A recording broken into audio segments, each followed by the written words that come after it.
তো আমরা আজকে নতুন একটা জিনিস নিয়ে একটু ডিসকাস করব। ঠিক নতুনও তেমন না, জিনিসটা বেশ পুরানো, বাট নতুন আরেকটা দৃষ্টিভঙ্গি নিয়ে জিনিসটা বোঝার চেষ্টা করব। তো আমরা তো বলছিলাম আমরা যে কোনো একটা ল্যাঙ্গুয়েজ শিখতেছি, যেমন আমরা C++ শিখতেছি, অথবা পাইথন শিখতেছি, অথবা ধরেন C# শিখছি। এই ল্যাঙ্গুয়েজ কেন হয়? প্রত্যেকটা মানে প্রত্যেকটা ল্যাঙ্গুয়েজে দুইটা কমন উপাদান থাকে। একটা হলো ওয়ার্ড। যেমন বাংলা ভাষায় আপনি বিভিন্ন ধরনের ওয়ার্ড চিন্তা করতে পারেন, আমি, তুমি, সে, তারপর হচ্ছে যে গাড়ি, তারপর মানে এইরকম বা বিভিন্ন ধরনের ভাষা, মাঠ, তারপর গ্রাম, এগুলো বাংলা ভাষায় বিভিন্ন ওয়ার্ড। তো আরেকটা আছে, সেই ভাষার একটা গ্রামার থাকে, মানে আপনি শব্দগুলো কোনটার পর কোনটা কিভাবে আপনি ব্যবহার করবেন সেইগুলার একটা গ্রামার্স থাকে। কথা বলার এক ধরনের গ্রামার, মানে রুলস থাকে, আবার লেখার জন্য এক ধরনের রুলস থাকে। সো কোডিংয়েও কিন্তু ব্যাপারটা সেম, মানে প্রত্যেকটা ল্যাঙ্গুয়েজের কিছু গ্রামার্স থাকে, প্রত্যেকটা ল্যাঙ্গুয়েজের কিছু ওয়ার্ডস থাকে, সিলেক্টেড ওয়ার্ডস থাকে। তো দেখেন এখানে আমরা ইনক্লুড নামে যেই ওয়ার্ডটা ইউজ করছি, এটা আমাকে কে দিল? এই ইনক্লুড ওয়ার্ডটা আমাকে কে দিল, এটা হচ্ছে প্রশ্ন। এই ইনক্লুড ওয়ার্ডটা দিবে এই প্রোগ্রামিং ল্যাঙ্গুয়েজগুলোর মেকার, যারা এই প্রোগ্রামিং ল্যাঙ্গুয়েজগুলো বানাইছে। তো ইনক্লুড আমার কে দিছে? C++ যে বানাইছে ও একটা কনভেনশন দিছে ইনক্লুড, তারপর IOStream যে এইভাবে লিখতে হবে এই জিনিসটা, এই ওয়ার্ডটা আমাকে কে দিছে? IOStream এভাবে লেখার জন্য C++ মেকার। এই ভাষাগুলো, যেমন আপনি বাংলা ভাষায় আমিকে যদি অমি লেখেন, এটা কিন্তু ভুল, এটা ভুল প্রমাণিত হবে।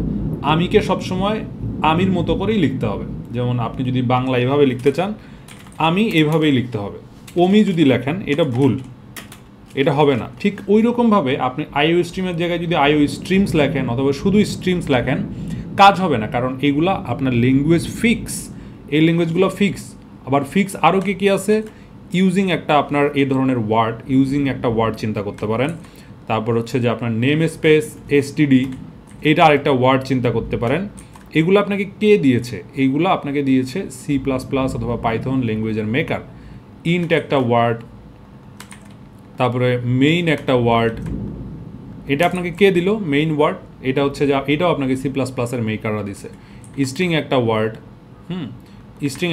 এটাও আপনার মেইন C++ এর মেকাররা দিছে। বাট ওই ল্যাঙ্গুয়েজটা ইউজ করে যে আপনি কাজগুলো করবেন ভ্যালু এবং ডেটা টাইপ নিয়ে, এই পাওয়ারটা কিন্তু আপনাকে কে দিছে? এই পাওয়ারটা কিন্তু আপনার হাতে। এই ল্যাঙ্গুয়েজটা কিন্তু, মানে এই নিচের যে ল্যাঙ্গুয়েজটা বা নিচের যে দুইটা ওয়ার্ড, যেমন ভ্যারিয়েবলের নেম কি হবে আর ভ্যারিয়েবলের ভ্যালু কি হবে, এইটা পুরোটাই আপনার কাছে, এটা পুরোটাই আপনার হাতে, মানে কোডারের হাতে। ঠিক আছে?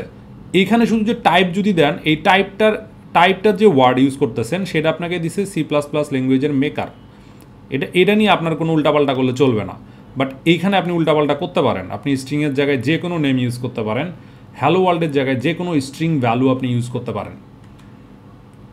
কারেক্ট? তো এই যে ল্যাঙ্গুয়েজগুলোতে কিছু ফিক্স ওয়ার্ড যে দিছে আপনাকে, এই ফিক্স ওয়ার্ডগুলোকে কি বলে? এই ফিক্স ওয়ার্ডগুলোকে বলে রিজার্ভড কিওয়ার্ড। এই ফিক্স ওয়ার্ডগুলোকে কি বলবো? Reserved keyword.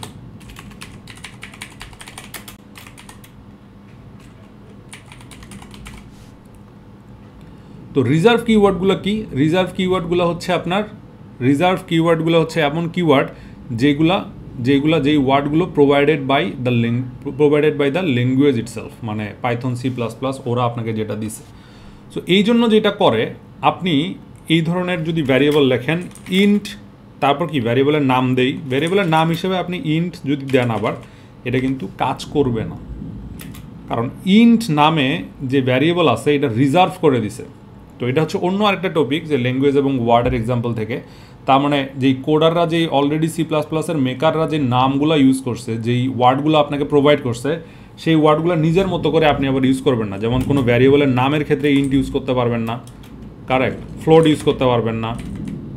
ভ্যারিয়েবলের নামের ক্ষেত্রে আপনি কোনো রিজার্ভ ওয়ার্ডই ইউজ করতে পারবেন না, কমপ্লিটলি নিউ, যেগুলো ওই C++ এর মেকাররা আপনাকে যে ওয়ার্ডগুলো প্রোভাইড করছে এর বাইরের সেট অফ ওয়ার্ড আপনাকে প্রোভাইড করতে হবে। যেমন INTS লিখলে কাজ করবে, ইন্ট লিখলে কাজ করবে না, কারণ ইন্ট আপনাকে ওই যে প্রোভাইডাররা দিছে C++, আপনি ওইটা আবার এইখানে কিন্তু রিইউজ করতে পারবেন না as a variable name reuse করা যাবে না। এখানে এইজ লেখেন, দ্যাটস ওকে। আবার আপনি স্ট্রিং, ফ্লোট, 90.9 স্ট্রিং ফ্লোট এইভাবে আপনি রাখতে পারবেন, এটা ইনভ্যালিড। কারণ কি, ফ্লোট হচ্ছে একটা reserve keyword. So reserve keyword নামে কোনো ভ্যারিয়েবল আপনি ডিক্লেয়ার করতে পারবেন না, কারেক্ট। তো এই জিনিসটি আমার বলার ছিল, রিজার্ভ কিওয়ার্ড জিনিস, রিজার্ভ কিওয়ার্ড নিয়ে আমরা কীভাবে চিন্তা করব। সো প্রত্যেকটা ল্যাঙ্গুয়েজে রিজার্ভ কিওয়ার্ড আছে, C++-এ যেরকম আছে আমাদের অন্য ল্যাঙ্গুয়েজেও কিন্তু রিজার্ভ কিওয়ার্ড আছে। সো আপনারা C++ রিজার্ভ কিওয়ার্ড লিস্ট যদি ChatGPT লিখেও সার্চ করেন পেয়ে যাবেন, অথবা C++ রিজার্ভ কিওয়ার্ডস, এটা পাইথনে গেলে পাইথনের জন্য আপনি সব পেয়ে যাবেন, ঠিক আছে। তো আরেকটা জিনিস আপনাদের, এগুলো হচ্ছে রিজার্ভ কিওয়ার্ডের লিস্ট, কিওয়ার্ড এগুলো হচ্ছে লিস্ট, এখানে গেলে পাবেন আপনারা, অথবা ইন্টারনেটে সার্চ দিয়ে যে কোনো লিঙ্ক ক্লিক করলে আপনারা একবার চেক করে নিতে পারবেন রিজার্ভ কিওয়ার্ড। এটা এইখানেও আপনি রিজার্ভ কিওয়ার্ড পেয়ে যাবেন। তো আরেকটা কিওয়ার্ড, আরেকটা হচ্ছে যে আপনার স্পেশাল ক্যারেক্টার্সের একটা লিস্ট আছে যেগুলোকে আপনার মনে রাখতে হয়। যেমন আমরা প্রোগ্রামিংয়ে কী করি, এইটা ইউজ করি, তারপরে এই এম্পারসেন্ট ইউজ করি, এক্সক্লামেশন মার্ক ইউজ করি, তারপরে আপনার এই যে নাম্বার, পাউন্ড, শার্প আর হ্যাশ, এটাকে হ্যাশ বলে, শার্প আর হ্যাশ, এটা হচ্ছে কোডিংয়ে ইউজ হয়। ডলার সাইনটা ইউজ হয়, আর জেনারিক কারেন্সি এটা বলে, এটাকে পার্সেন্টেজ বলে। আবার প্রোগ্রামিংয়ে একে মডিউলাসও বলা হয়, একে বলা হয় ক্যারেট, এটাও ইউজ হয়, ক্যারেট সাইন। তারপর এটা সবচেয়ে বেশি ইউজ হয় এম্পারসেন্ট। এটা আমরা কোথায় ইউজ করি? এটা ইউজ করি কিন্তু আমরা কোথায়? মেমোরি অ্যাড্রেস বের করার সময়। এই সাইনটা ইউজ হয়, অ্যাস্টেরিক এই সাইন ইউজ হবে। এগুলো তো আপনারা জানেন। নর্মালি যে এইটা ইউজ হবে, ফরওয়ার্ড স্ল্যাশ আর ব্যাক স্ল্যাশ, এগুলো ইউজ হয়। তো আপনার এই ফরওয়ার্ড স্ল্যাশটা কখন ইউজ হয়? কমেন্টিংয়ের জন্য। কোলন কখন ইউজ হয় এটা দেখবো আমরা পরে। সেমিকোলনটা ইউজ হয় এন্ড অফ দ্য লাইনের জন্য। তারপরে এই যে কোটেশন মার্ক ইউজ হবে।